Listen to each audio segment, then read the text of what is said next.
11-year-old Tayo from Cayaarayo, Indonesia, was born without arms or legs. His mother was never alerted to his condition when she was pregnant, or even just after she gave birth. Ya kaget aja, kaget.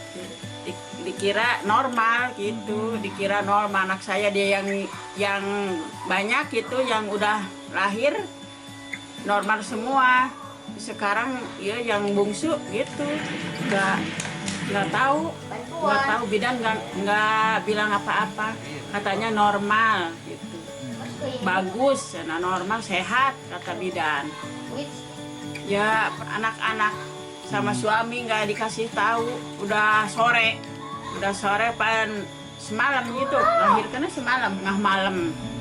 Ya kaget gitu, kaget. Sekarang mah nggak punya perasaan apa-apa, ya, biasa aja, nerima aja. Gitu. Previously, the family received financial aid from the government. Dulu mah ada, sekarang mah nggak ada. Udah hampir 1 tahun udah nggak ada. One of 5 children, Tayo's grown-up brothers live in other parts of the country, so his parents are left alone to care for him. Sehari-hari Kemana-mana. bisa kemana-mana. Kalau kerja kan nggak ada yang ngurus. Tayo goes to a small special needs school in Panawangan and is excelling.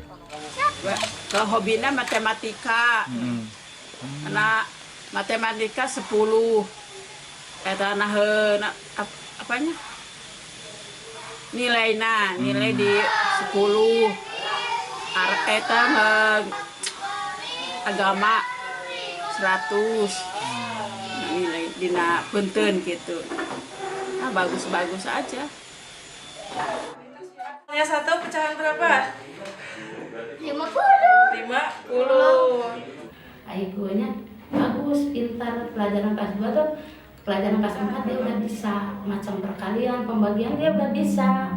Padahal dia baru kelas 3. Using his mouth to write, Tayo also uses his chin to take part in his favourite pastime, video games.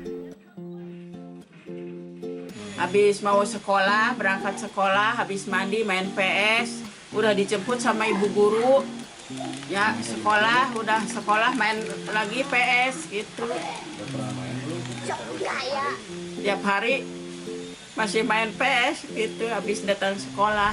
Although he faces more challenges than the average 11-year-old, he's determined to make the most out of his life.